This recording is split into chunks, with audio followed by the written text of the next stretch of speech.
네, 여러분 안녕하십니까? 오늘 세미나 7 시간입니다. 오늘은 프로이드가 보는 이 모세와 이 신교 라는 책에서 프로이드가 보는 이 모세가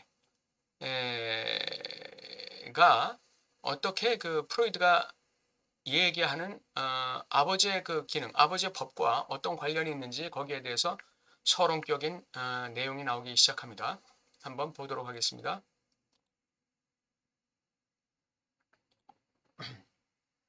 네, 제목은 죽은 모세가 받은 율법이 아버지의 법의 원천이다. 이러한 제목입니다.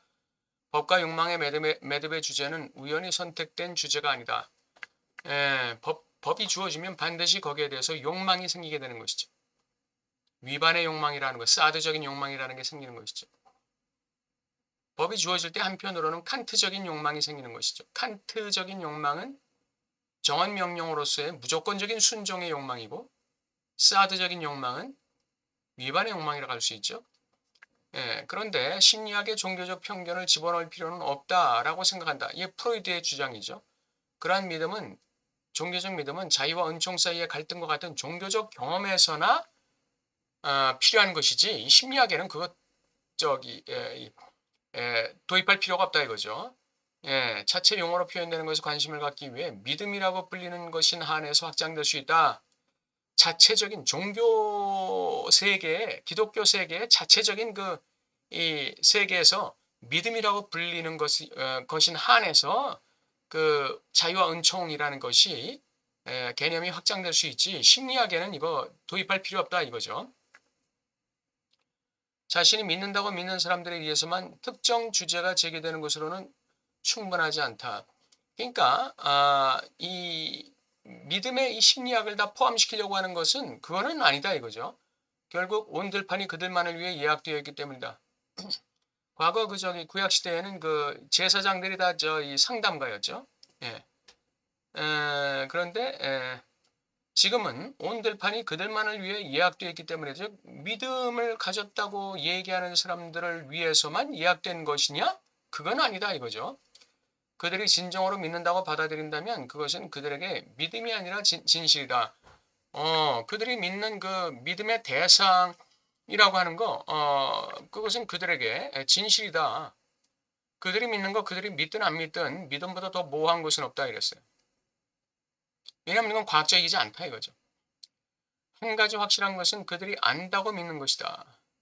자기들이 안다고, 지식을 가지고 있다고 믿는 믿는 것이라는 것이죠. 문제의 지식은 다른 지식과 마찬가지로 모든 형태의 지식에 대해 수행해야 되는 탐구 영역에 속한다. 이 소위 기독교적인 믿음을 갖고 있다는 사람들이 안다고 믿는 그 지식도 사실은 탐구 영역에 속한다. 확실하지 않다 이거죠. 모호하다. 왜냐하면 분석가로서 우리는 무지의 배경에 맞서 나타나지 않는 지식은 없다고 믿기 때문이다. 무지의 배경에 맞서서 지식이 나타나야만 그것을 지식으로 인정할 수 있다. 그렇게 믿기 때문에 이 기독교적인 믿음의 대상이라고 말하는 지식도 역시 탐구 영역에 속한다. 그것이 우리가 과학적인 근거를 둔 종류가 아닌 다른 형태의 지식에 대한 생각을 그렇게 받아들이는 이유다. 과학적인 근거를 둔 종류의 지식이 아니면 우리는 그것을 모호한 것으로 취급할 수밖에 없다 이거죠. 거기에 대해서 어떤 신뢰성을 둘 수 없다 이거죠. 프로이드 자신은 종교적 경험이라는 주제에 대해 분명한 입장을 취했습니다. 그는 감상적인 접근을 하는 그런 종류의 모든 것은 그에게 아무 의미가 없다 그랬습니다. 이건 락강적 의미로 말하면 상상계죠. 그러니까 종교적인 믿음이라는 게 감상의 근거를 둔 것이라면 그거는 의미가 없다 이거죠. 그것은 그에게는 문자 그대로 죽은 편지에 불과하다. 그러나 아무리 죽었어도 그 편지는 분명하게 표현되었다. 이게 이제 아이러니컬한 거죠. 감상적인 접근을 하는 문자, 그거는 감상적인 접근을 하는 그런 종류의 모든 것은 아무 의미가 없는 죽은 편지인데, 근데 또 그것이 분명하게 표현되었다는 거예요. 이제 아버지의 기능에 관한 특정 메시지에서 자신을 분리할 수 없는 것으로 간주되는 사람들과 직면하여 나는 그것을 단언하는데 불편함이 없었다. 그 문제와 관련하여 프로이드는 필요한 것을 가지고 있었다. 아버지의 기능이라는 것과 관련해서 이 모세라는 사람, 또 이 유대교라는 그 종교가 아버지의 기능, 아버지의 법과 관련해서 어떤 성찰을 프로이드에게 주었는가. 예. 그것을 가지고 프로이드는 모세와 일신교를 쓴 것이죠. 당신은 프로이드의 모세와 일신교라는 제목의 작은 책을 펼치기만 하면 된다. 이 저작보다 아버지의 기능에 대해 더 확고하게 표현되고 프로이드의 이전 생각과 더 일치하는 것은 없다. 그것은 유일신론적인 메시지와 관련이 있다. 유대교의 유일신론적인 메시지가 프로이드 자신의 그 이전 생각과 일치된다 이거죠. 그것은 나에게, 즉 락강 자신에게 그 어떤 다른 것보다 우월한 무게를 포함하고 있다는 데 의심의 여지가 없다. 예. 프로이드의 이러한 그 견해에 대해서 락강도 동의하고 있는 거죠. 이는 일신교 외에는 전혀 없다. 이런 뜻은 아니다. 그 당시 이교적인 분위기에서 누멘이라는 게 뭡니까? 거룩함이란 뜻이죠. 누멘은 어디서나 인간의 경험을 함께 엮고 있으며 어느 분야에서든지 인간의 경험을 함께 엮고 있었어요. 많은 분야에서 그 흔적을 찾아볼 수 있어요. 이는 유일신 신앙 고백과는 크게 대조되는 것이다. 그렇죠. 누멘이나 누미누스는 똑같은 말입니다. 거룩함. 누미누스는 발걸음마다 솟아오르고 흔적을 남기고 기념비를 놨습니다. 가는 곳마다 사람이 존재하는 곳마다 항상 이러한 그 이교도적인 종교는 항상 존재하고 있었어요. 이집트 종교도 마찬가지였죠. 새로운 종교가 세워지는 데는 시간이 걸리지 않는다. 이에 반대하여 우리는 일신론적 메시지를 가지고 있다. 프로이드가 그것을 표현하는 방식은 우리가 그것에 진전이 있어야 할 수준을 이해하려면 결정적이다. 일신론적 메시지, 그것을 이해하기 위해서는 프로이드가 일신론적 메시지에 대해서 표현하는 방식을 우리가 이해해야 된다 이거죠. 그에게는 모든 것이 이집트인 모세와 미디안인 모세의 개념에 근거한다. 예. 모세라는 인물은 그 이집트에서 살던 40년간의 세월이 있었고 미디안에서의 40년간의 생활이 있었죠. 그리고 또 이 이집트로부터 이스라엘 민족을 이끌고 광야를 지나서 가나안 땅으로 들어가기 위해서 또 43년을 보내게 되죠. 예. 정신분석가들인 그 청중들은 이 책을 마음으로 알아야 한다라고 나는 믿는다. 예, 락강 자신이 그렇게 믿는다는 거죠. 이집트인 모세가 생존했던 14세기에는 아케나톤, 즉 태양을 중심으로 한 세계의 실질적 통합을 전제로 하는 합리주의적인 세계관의 첫 번째 시도는 실패했고 모든 종류의 종교적 사상이 특히 이집트에서 번성하기 시작했다. 그러니까 태양을 중심으로 모든 세계의 실질적인 통합이 이루어지는 그러한 그 세계관이 실패했어요. 그리고 여러 종류의 종교적 사상과 세계관이 난립하기 시작한 것이죠. 이 이집트에도 그 당시에 그 아케나톤 즉 태양을 중심으로 하는 세계관이 번성해 왔었는데 그것 말고 또 다른 잡다한 종교적 사상이 또 있었다 이거죠. 그러나 여전히 이집트는 태양 중심의 세계관이 유지되고 있었어요. 그래서 바로라고 하는 자가 그 이 태양 신을 대리하는 자 아닙니까? 바로가. 예. 신들의 대혼란을 잠재우고 개혁을 도모하려는 이 사람이 이집트인 모세다. 여기서 그러니까 이 이집트인 모세는 자기 그 어머니에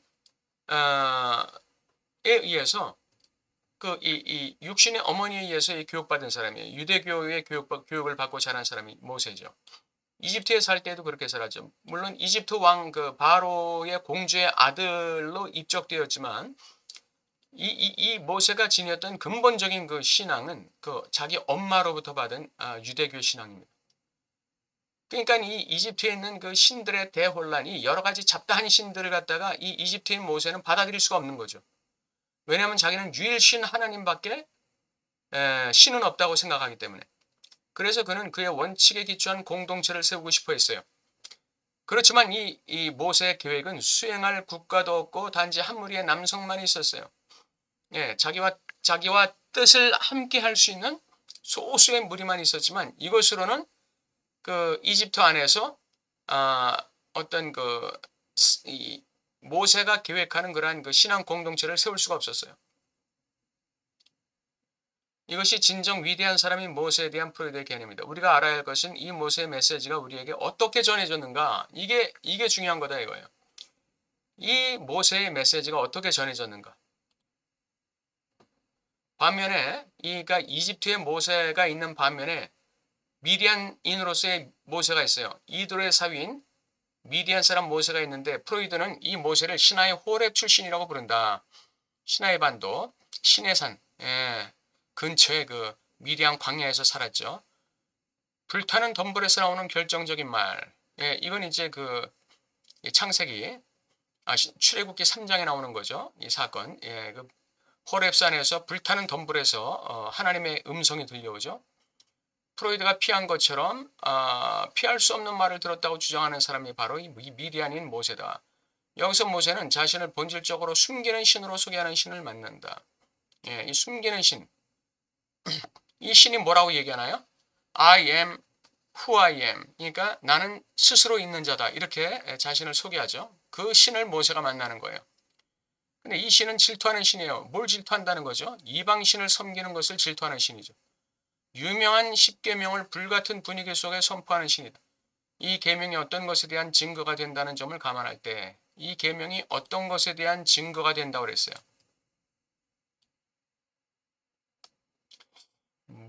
뭐에 대한 증거가 된다는 걸까요? 모든 법의 근거가 된다는 얘기죠. 즉 우리가 그것에 순종하든 안 하든 여전히 그 계명을 듣지 않을 수 없다는 것을 의미한다. 모든 곳에서 이 계명을 들을 수밖에 없는 거예요. 우리는 이 계시의 결과를 계산해야 된다. 이 십계명이라는 계명, 호렙산에서 모세가 전한 이 십계명이 바로 모든 법의 원천이 된다 이거죠. 이집트인 모세는 단일 국가의 사회주의에 대해 그 작은 민족에 의해 암살된다. 이게 무슨 말이냐면 이 이집트에 있을 때 모세가 자기 민족 중에 한 사람과 이 이집트인과 다툴 때 그 사람 안 보는 데서 이집트인을 갖다가 죽여버리죠.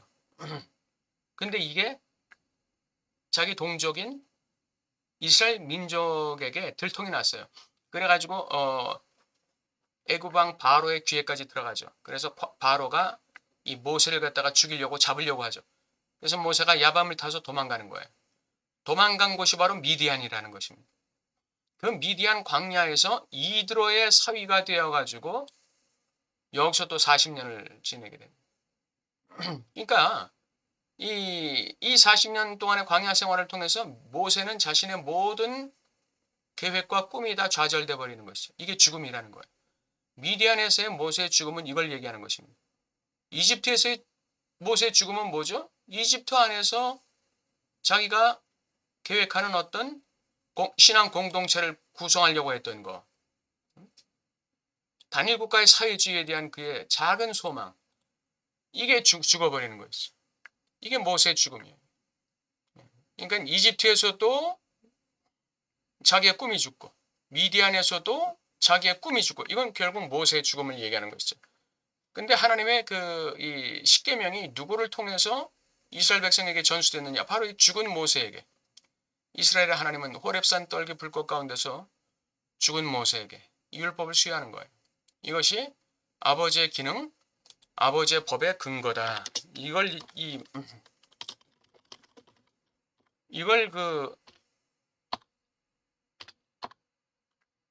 프로이드는 주장하고 싶었던 것이죠. 다음에 이제 그 내용이 나오겠죠. 네.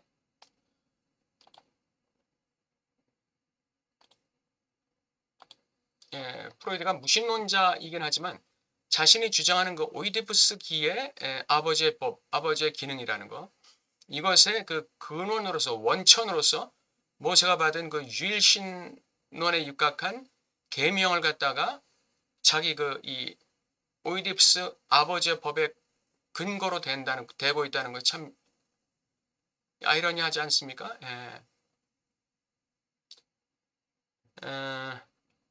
우리 다음 시간에 계속해서 뒷이야기 또 살펴보도록 하겠습니다. 일주일도 건강하시고 다음 주에 뵙겠습니다.